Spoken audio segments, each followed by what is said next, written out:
అండి, రేవతి వంటలకు స్వాగతం. ఈరోజు మనం పాలకోవ తయారు చేసుకుందామండి. మనం ఫస్ట్ స్టవ్ అంటించుకుని ప్యాన్ పెట్టుకున్నాక పాలు కొంచెం చిక్కటి పాలు పోసుకోవాలండి. పాలు బాగా చిక్కబడి దగ్గరికి వచ్చేదాకా మరగబెట్టుకోవాలండి. పాలు పొంగిపోకుండా చూసుకోవాలండి. అలాగే అడుగులు కూడా అంటుకోకుండా గరిటె పెట్టి కలుపుకుంటూ ఉండాలండి.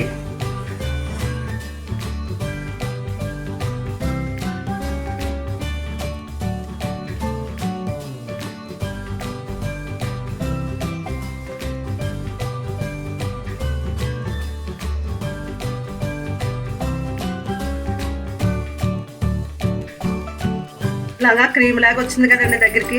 ఇప్పుడు ఇందులో మనం పంచదార వేసుకుందామండి. లీటర్ పాలకి 100 గ్రాములు పంచదార పడుతుందండి. ఈ లీటర్న్నర పాలు మూలానే 150 గ్రాములు పంచదార వేస్తున్నానండి. మీరు తీపిని బట్టి చూసుకుని వేసుకోండి.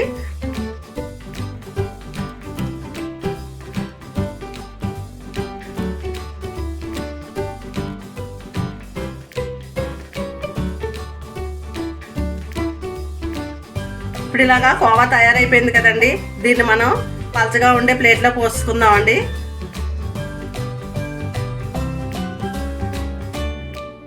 ఇది బాగా చల్లారింది కదండి.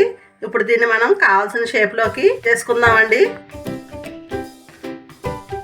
చూడండి, కోవాలో చాలా బాగా వచ్చినాయి కదండి. చాలా స్మూత్గా కూడా ఉంటాయి. ఇందులో మనం పాల పౌడర్లు అలాంటివి ఏం కలుపుకోలేదండి. స్వచ్ఛమైన పాలతోటి పంచదార వేసి చేసుకున్నాం. చాలా బాగుంటాయండి. మీరు కూడా తప్పకుండా ట్రై చేసి టేస్ట్ చేయండి. ఈ వీడియో కనుక మీకు నచ్చితే లైక్ చేయండి, షేర్ చేయండి, సబ్స్క్రైబ్ చేసుకోండి.